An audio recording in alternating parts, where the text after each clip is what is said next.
আসসালামু আলাইকুম, welcome to গ্রামীণ রান্না বান্না। আজকের রেসিপি চিকেন নুডলস। তো আমি আপনাদেরকে আজকে দেখাবো যে আপনারা কিভাবে পারফেক্ট নুডলস বানাবেন।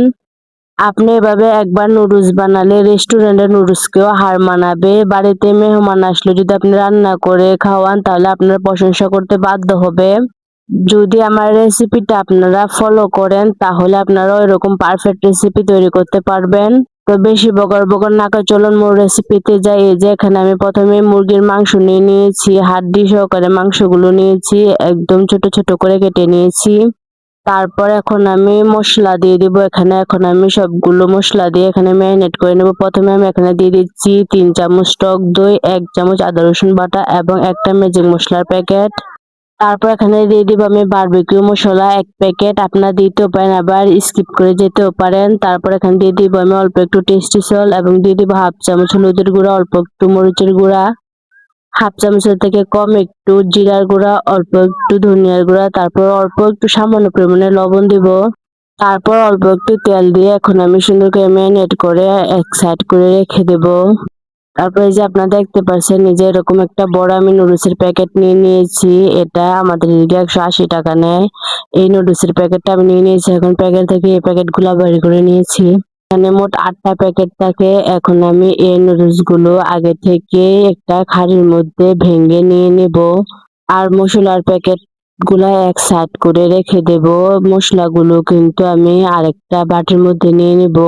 প্রথমে আমি এই যে নুডলস গুলো মাছ বরাবর ভেঙে নিচ্ছি। অবশ্যই এরকম মাঝখান দিয়ে ভেঙে নেবেন, লম্বা করে কিন্তু ভাঙবেন। এই যে আমি দেখে দিচ্ছি, এরকম লম্বা করে ভাঙবেন না, মাঝখান দিয়ে ভেঙে নেবেন।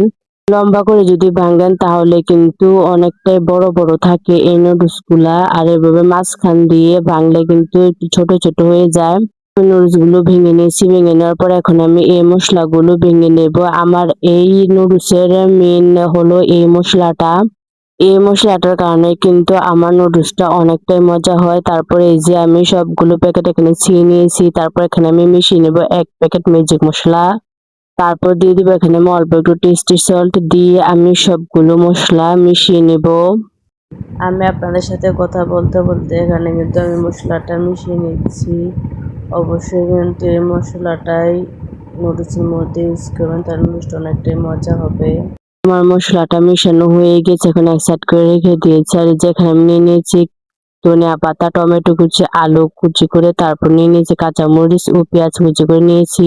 এগুলো আমি এক সাইড করে রেখে দিয়েছি। আর কড়াইতে আমি দিয়ে দিয়েছি পরিমাণ মতো তেল, আর কড়াইটাকে আমি সুন্দর করে ঘুরিয়ে ঘুরিয়ে তেলটা ভরিয়ে নিয়েছি।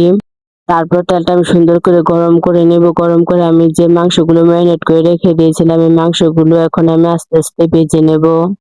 আর আপনারা কিন্তু লবণের পরিমাণটা একদম কম দিবেন, না হলে কিন্তু নুডলসটা নোনতা হয়ে যাবে, খেতে পারবেন না, যেহেতু সবকিছুতেই লবণ আছে। মিষ্টি সল্ট দিয়েছি, এটা একটা লবণ। তারপরে যে মশলাটা থাকে মশলার ভিতরেও লবণ থাকে, এবং বারবিকিউ মশলার ভিতরেও লবণ থাকে, ও ম্যাজিক মশলার ভিতরেও কিন্তু লবণ থাকে। তার জন্য কিন্তু এখানে লবণ বেশি দেওয়া যাবে না, 1 চিমটি পরিমাণে দিলেই চলবে, আবার না দিলেও পারবেন। এগুলোর ভিতরে কিন্তু লবণের ব্লেন্সটা হয়ে যাবে। তো এই যে আমি কিন্তু আস্তে আস্তে এই মাংসটাকে ভেজে নিচ্ছি। অবশ্যই সময় নিয়ে ভেজে নিতে হবে। তো আমার মাংসটা এরকম ভাজা হয়ে গেছে, এখন উঠিয়ে নেব।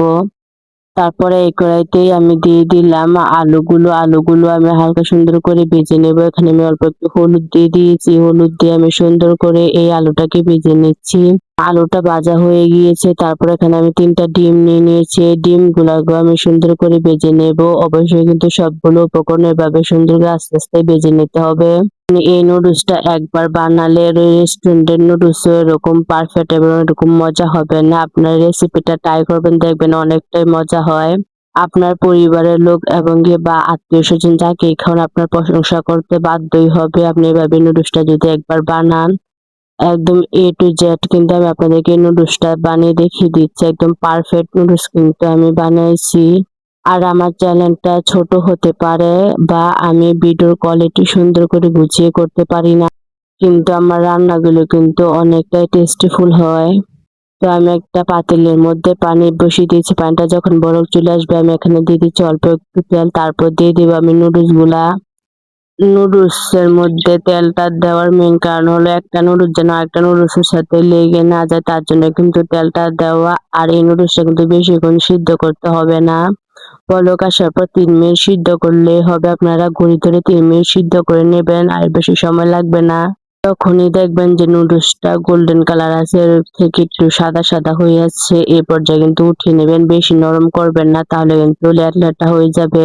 আমি কিন্তু এই যে আপনাদেরকে দেখিয়ে দিচ্ছি বারবার যে এরকম পারফেক্ট কিন্তু রাখতে হবে। তো আমার নুডলসটা কিন্তু সিদ্ধ করা শেষ। এখন আমি একটা চালনির মধ্যে ঢেলে দিয়েছি। ঢেলে এখন আমি ঠান্ডা পানি দিয়ে ধুয়ে নেব, যাতে একটার সাথে আরেকটা লেগে না যায়। ধুয়ে নেওয়ার পর আমি এই কড়াইটা আবার বসিয়ে দিয়েছি। বসিয়ে এখানে পেঁয়াজ কুচি এবং কাঁচামরিচ কুচিগুলো দিয়ে দিয়েছি। দিয়ে এখন আমি এগুলাকে আস্তে আস্তে ভেজে নেব। অল্প আঁচে কিন্তু আমি ভেজে নেব। এখানে কিন্তু আমি চুলার আঁচটা বেশি রাখিনি, আমি মিডিয়াম আঁচে কিন্তু এই সবগুলো উপকরণ ভেজে নিচ্ছি। তারপর এখানে আমি হাফ চামচের মধ্যে আদা রসুন বাটা দিয়ে দিচ্ছি। দিয়ে এখন আমি আবার আস্তে আস্তে সুন্দর করে ভেজে নেব। যখন পেঁয়াজটা একটু নরম নরম হয়ে যাবে, এই পর্যায়ে কিন্তু আমি এখানে দিয়ে দেব টমেটো কুচিগুলো। আর আমার কাছে এখানে একটু তেল কম মনে হয়েছিল, তার জন্য এখানে আমি আরেকটু তেল দিয়ে দিয়েছি।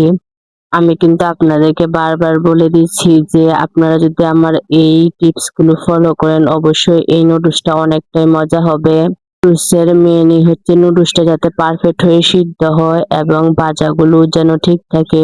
আমি এখানে দিয়ে দেব টমেটো সস, আর আমি টমেটো সসের ডিব্বাটা দেখাচ্ছি আপনাদেরকে। তো যখন আমি এখানে টমেটো সস দিব, ভিডিওটা আমি করতেই ভুলে গেছি, ভিডিও অফ করে আমি এখানে টমেটো সস দিয়েছিলাম। অবশ্যই এখানে অনেকটা পরিমাণে টমেটো সস দিবেন, তাহলে কিন্তু অনেকটা মজা লাগবে।